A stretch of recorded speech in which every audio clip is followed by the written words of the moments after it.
This video ranks the top 10 chokers in 2020's NBA playoffs. If every one of these players comes even close to living up to their roles, then their teams could have advanced to the next series. So I'm about to show you how all 10 came up well short of expectations when their teams needed them most.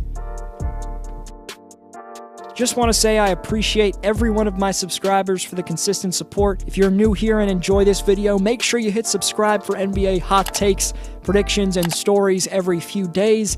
Trust me, there's some intriguing, controversial stories that are on their way.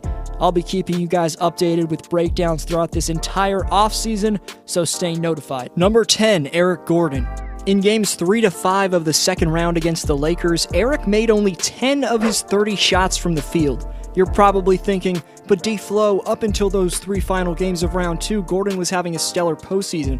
Why is he on the top 10 choker list? Well, it's because a top option on a championship threat requires you to step up in the most crucial games, not just the first opening games of a series. Because as an NBA playoff series progresses, with coaches game planning to shut down players who went off in the previous games, things get 100 times more difficult. But a true number 1 to number 3 option is prepared for that and stays aggressive. To be fair, the 12-year veteran EG was likely counted on to do a little too much for Houston at this stage of his career, but he was the Rockets' third scorer, and with Harden desperately looking for anyone to get it going alongside of him, unfortunately, Eric Gordon was neutralized and came up short for the beard. Number 9, Eric Bledsoe. You can't make the excuse like I did for the first Eric that mini LeBron was counted on to do too much. The 30-year-old's in his prime and has the explosiveness and ball handling to make things happen for Milwaukee. A big part of the swagger this Bucks team played with all season long had to do with Eric dictating the pace of the game with his speed. Additionally, in 2019-20's regular season, Bledsoe was able to get much easier buckets in the paint because he could bait defenses with his three-point shot. But that long-range weapon abandoned him in 2020's NBA playoffs, where Bledsoe hit only a quarter of his three-point shots.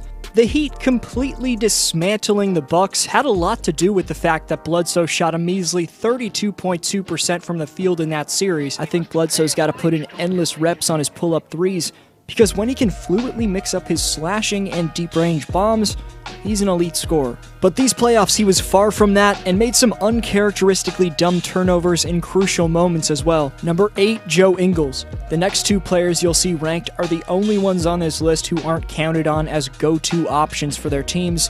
If Utah's forward Ingles in games 3, 4, 6, and 7 against Denver shoots better than 4 of 20 from the field, then the Jazz would have advanced. It's clear that Utah missed the services of their second 20-point scorer, Bojan Bogdanovic, who was out with a wrist injury. That meant Jingle and Joe had to face more defensive pressure than he's used to, but there's still no excuse that a man getting paid $14 million produces this little under the bright lights.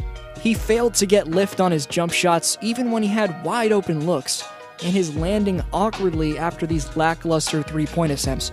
He lands completely off balance, plus isn't putting nearly enough power or backspin on his shots to drop them in. Ingles may have to slightly reconstruct his shooting release because it's failing him when he needs to be contributing the most. Number 7, Maxi Kleber. 34 minutes, 3 points, then 33 minutes, 4 points, then 35 minutes, 5 points, then 37 minutes, 7 points, all while shooting 5 of 23 from the field, 1 of 16 from three-point range. That's all the offense Maxi Kleber could generate from games 1 to 4 against the LA Clippers. Mavericks fans, I know your coach Rick Carlisle left him on the floor for that long because of his lateral quickness guarding the perimeter. But when you're as inefficient as Maxi was offensively, you become a liability to your team. Whoever was guarding Maxi for the Clippers was able to divert their attention to stopping Luka Doncic, which made it tougher for Carlisle's offense to thrive. Given his stats dropping off nearly across the board from the regular season, it's safe to say the Mavs power forward Kleber let the pressure get the best of him. Kleber was trusted to step into a bigger role with Kristaps Porzingis being out and averaged 6.7 points in 33.8 minutes. Number 6, Kawhi Leonard. Something didn't feel right in these playoffs. Last year, even though he's been known for showing a lack of emotion, it was clear Kawhi Leonard enjoyed playing with his teammates. Veterans Kyle Lowry, Serge Ibaka, Danny Green, and Marc Gasol meshed on the floor with Kawhi beautifully, but more than that, It was clear the Claw felt motivated and generally enjoyed producing for those guys. Fast forward to Uncle Dennis's decision to join the Clippers, and Leonard found none of that companionship with his new team in LA. Not only did the Clippers prove to be an extremely dislikable team with their playoff antics, but they couldn't hold their own without Kawhi going off. So because of that, and the fact that I'm a Raptors fan, it pains me to put Kawhi Leonard on this list. However, we've debated if Leonard's the best player in the league ahead of LeBron, so we have to hold him to those standards. The best player in the world doesn't let his team forfeit a 3-1 series lead, first of all, and only shooting 50% from the field in 2 games of a 7-game conference semifinal series doesn't put you in the same sentence as King James whatsoever. Shooting 6 of 22 from the field with 14 points in Game 7 is inexcusable as well. Despite that, I still think Kawhi is the second best player in the world. But Kevin Durant's coming back next year, so to maintain that status, Kawhi's going to have to be his Raptors self in the 2021 playoffs. Number 5, Giannis Antetokounmpo. This is a quick one. Yes, he injured his ankle, but the Greek Freak's lack of an in-between game and deep-range jump shot got the best of him these playoffs. From round 1 against the Magic to round 2 against the Heat, Antetokounmpo's numbers significantly dropped off, and given Giannis's non-diverse offensive repertoire, if you're a coach matching up with the Bucks in the playoffs, you can game plan for their best player fairly easily. Number 4, Russell Westbrook.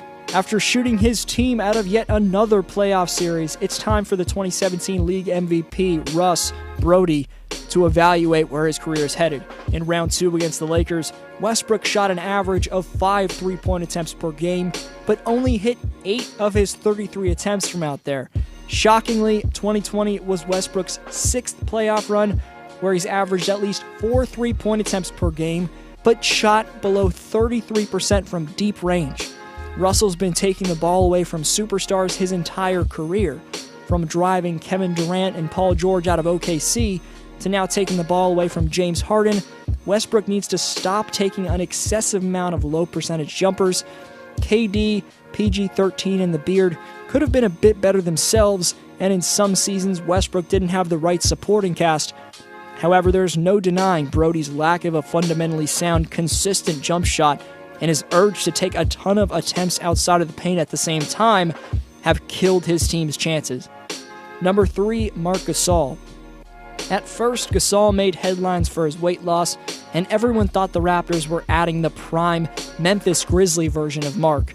But the championship hangover effect was on full display with Toronto center, and that wasn't surprising after he fully sent it at the parade. But unfortunately, Big Spain's production was not even close to what it was in the Raptors' 2019 title run. After exercising a $25.6 million player option to stay with Toronto for 2019-20, the 2020 playoffs saw Gasolina shoot 18.5% from 3, 39.1% from the field, and he put up only 6 points per game and 4.5 rebounds in the playoffs overall. Who knows where the Raptors would have been if Gasol even comes close to living up to his cap hit. Number 2, Pascal Siakam. The regular season was a coming-out party for Spicy P, convincing those like myself that he was good enough with the pieces around him to get the Raptors out of the Eastern Conference. But it turned out Pascal Siakam just wasn't ready to provide like a number 1 or even a number 2 or 3 option. Having Kawhi last year opened up a lot for him, but he was also way more confident and visibly in better shape. This year, you could just see in his face that he wasn't himself. Siakam's post-up game needs to be completely upgraded, as without the same pop athletically these playoffs, his footwork got exposed. I expect Siakam to be motivated, more polished, and in a better state mentally when we're hopefully back to having fans next season. Number 1, Paul George. Playoff P, Pandemic P, whatever you want to call him. PG-13 more than earns his ranking as the number 1 choker in the 2020 playoffs.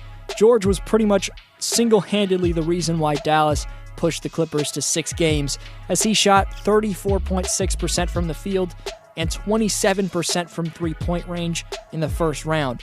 Additionally, in games 4 and 7 of the conference semis, Paul combined for just 20 points while shooting 8 of 26 from the field. Paul's proven himself to be extremely overrated, unfortunately, and I'll come clean for yet another time. as I've been doing in some recent videos, by the way, because I said that Paul George and Kawhi Leonard was the #1 duo in the NBA. Here's what I had to say this past August 21st about Kawhi, but more specifically, what I had to say about Paul George. This is Rich. Look for Kawhi to really lead and carry his Clipper teammates in every aspect of the game for the rest of this competitive series. Meanwhile, the scariest second option in the league right now, Paul George, obviously needs to be better, but here's why he has an outstanding chance to prove that he's a champion. PG's never had the luxury of being a #2 option throughout his career. Do it again, please. Stay off the weed. Oh, poor old D-Flow.